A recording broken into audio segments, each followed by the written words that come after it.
భద్రాద్రి కొత్తగూడెం జిల్లా అశ్వారావుపేటలో పోలీసుల వాహన తనిఖీల్లో ఓ అంతర్రాష్ట్ర బైకుల దొంగ పట్టుబడ్డాడు. పాల్వంచ డీఎస్పీ సతీష్ కుమార్ మీడియా సమావేశంలో వివరాలు వెల్లడించారు. ఆంధ్రప్రదేశ్ ఏలూరు జిల్లా జంగారెడ్డి గూడెంకు చెందిన ఆటో డ్రైవర్ ముత్యాల గణేష్ మద్యానికి వ్యసనాలకు బానిసయ్యి 6 నెలలుగా బైకులు దొంగతనం చేశాడని ఆయన తెలిపారు. ఆంధ్రలో దొంగిలించిన వాహనాలు తెలంగాణలోను, అలాగే తెలంగాణలో దొంగిలించిన వాహనాలు ఆంధ్రలో నెంబర్ ప్లేట్లు మార్చి అమ్ముతున్నట్లు గుర్తించామన్నారు. నిందితుడిని అరెస్ట్ చేసి రిమాండ్కి తరలించామని డీఎస్పీ వివరించారు. అశ్వారావుపేట అఖిల మరియు మన సిబ్బంది నాగేందర్ రెగ్యులేషన్ ఇంకా కొంతమంది కలిసి భద్రాచలం రోడ్లో ఎస్పీ పెట్రోల్ పంప్ వద్ద వెహికల్ చెక్ చేస్తుండగా ఒక వ్యక్తి మోటార్ సైకిల్ మీద వచ్చాడు. అతని ప్రవర్తన సస్పిషన్గా ఉండడంతో అతన్ని విచారిస్తే తన పేరు ముత్యాలరావు అని చెప్పేసి జంగారెడ్డిగూడెం మండలానికి చెందిన చెప్పేసి ఆ మోటార్ సైకిల్ వివరాలు అడిగితే ఇది దొంగతనం చేస్తూ తీసుకొస్తున్న మోటార్ సైకిల్ అని చెప్పడం జరిగింది.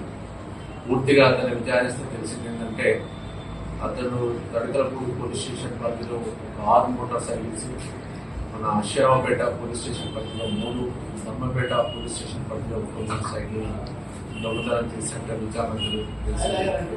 మొత్తము 10 మోటార్ సైకిల్ని రికవర్ చేయడం జరిగింది. వీటి విలువ సుమారు 7 లక్షల వరకు ఉంటుంది. అదేవిధంగా అతని పూర్తిగా వివరాలు సేకరిస్తున్నాము. ప్రజెంట్ అయితే కోర్టులో హాజరుపరుస్తాము. ముఖ్యంగా మా సిబ్బంది అంటే కొత్తగా చేరినటువంటి అఖిల ఎస్ఐ ఆధ్వర్యంలో సిబ్బంది నాగేంద్ర కుమార్, వెంకటేశ్వరరావు వీళ్ళందరూ కూడా చక్కగా తమ ఎక్స్పీరియన్స్ని చేసుకొని టార్గెట్ చేయడం వల్ల 10 మోటార్ సైకిల్ కూడా రికవర్ చేయడం జరిగింది. అతను ఈ రోజు కోర్టులో హాజరుపడుతున్నారు.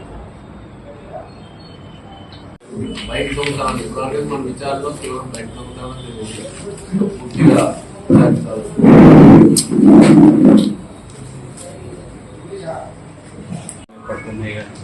ఇటువైపు గారు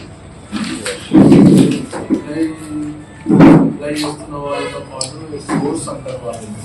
జనరల్గా వాళ్ళు మన ఏరియా వాళ్ళు కాకుండా ఏఓబి, ఛత్తీస్గఢ్ ఆ ఏరియాకి సంబంధించిన చాలా కేసుల్లో వాళ్ళని తీసుకొచ్చి ట్రయల్ ఫేస్ చేస్తాము.